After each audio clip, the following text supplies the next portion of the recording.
Assalamualaikum warahmatullahi wabarakatuh. Alhamdulillahilladzi arsala rasulahu syahidan wa mubasyiran wa da'i'an ilallahi biiznihi wa sirajan munira. Amma ba'du. Puja dan puji syukur kita atas kehadiran Allah Subhanahu wa taala yang telah memberi kita semua kenikmatan serta hidayahnya kepada kita semua dengan mengucapkan alhamdulillahirabbil alamin. Salawat beserta salam kita lantunkan ke baginda Muhammad sallallahu alaihi wasallam. Allahumma shalli ala sayyidina Muhammad wa ala ali sayyidina Muhammad. Allahumma shalli wa sallim wa barik alaihi. Mudah-mudahan dengan salawat tadi, salawat kita langsung dijawab oleh Nabi Muhammad sallallahu alaihi wasallam. Para hadirin hadirat pemirsa rahimakumullah, kita sebagai umat muslimin dan umat muslimat sudah seharusnya kita mempunyai akhlak.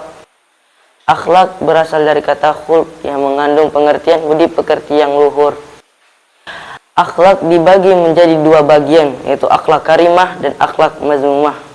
Akhlak karimah ialah akhlak yang mulia atau akhlak yang baik, dan akhlak yang buruk yaitu akhlak mazmumah. Akhlak yang buruk ini yang harus kita jauhi dan tidak boleh kita buat atau tidak boleh kita amalkan. Jadi kita harus bertakwa kepada Allah Subhanahu wa taala itu secara keseluruhan. Allah Subhanahu wa taala berfirman, Bismillahirrahmanirrahim. Ya ayyuhalladzina amanu dukhulu fis-silmi kaffah. Wahai orang-orang yang beriman, masuklah kamu ke dalam Islam secara keseluruhan. Dari ayat ini telah jelas bahwasanya kita harus masuk Islam secara keseluruhan, bukan dari banyaknya ibadah saja, melainkan dari segala aspek. Dan juga termasuk dengan akhlak. Akhlak itu yang dicontohkan oleh Rasulullah SAW, karena Rasulullah SAW yang telah diutus oleh Allah Subhanahu wa taala untuk menyempurnakan akhlak kita semua. Sebagaimana sabda beliau, innama bu'istu liutammi makarimal akhlak. Sungguhnya aku diutus untuk menyempurnakan akhlak yang mulia. Jadi apalagi yang menjadi alasan kita semua untuk meninggalkan atau mengkhianati akhlak yang mulia ini, karena sungguhnya Rasulullah SAW ini yang telah diutus oleh Allah Subhanahu wa taala untuk menyempurnakan akhlak kita. Rasulullah SAW itu tidak pernah marah. Di dalam kitab hadis arba'in yang ke-16 menjelaskan bahwa yang berbunyi an Abi Hurairah radhiyallahu anhu qala anna rajulan qala lin nabiy sallallahu alaihi wasallam ausini qala la taghdab faraddada miraran qala la taghdab. Dari Abu Hurairah, sesungguhnya seorang laki-laki berkata lin nabiy sallallahu alaihi wasallam kepada Nabi Muhammad sallallahu alaihi wasallam, ausini, berikanlah aku wasiat. Qala, maka bersabda Rasulullah sallallahu alaihi wasallam, la taghdab, janganlah engkau marah. Faraddada miraran, maka mengulangi laki-laki tersebut dengan pertanyaannya, la taghdab, bersabda Rasulullah SAW, janganlah engkau marah. Jadi dengan itu kita semua untuk menjaga amarah kita, dan juga kita sebagai umat muslim dan umat muslimat haruslah mencontohkan suri tauladan Rasulullah SAW.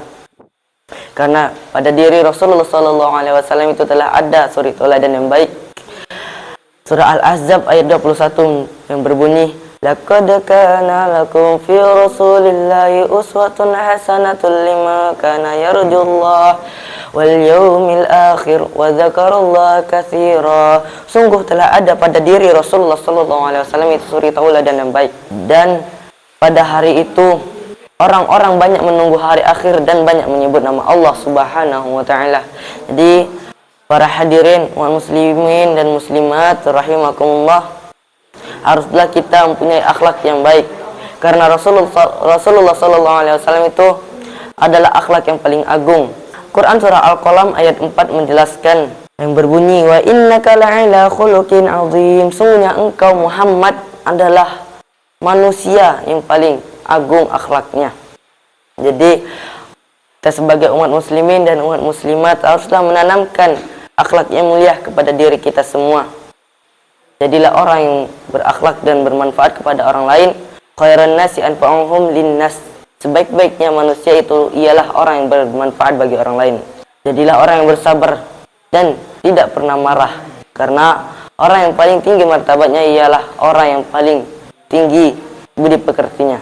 Sungguhnya orang yang paling tinggi martabatnya ialah orang yang paling tinggi budi pekertinya. Wallahu muwaffiq ila aqwamit thoriq. Wassalamualaikum warahmatullahi wabarakatuh.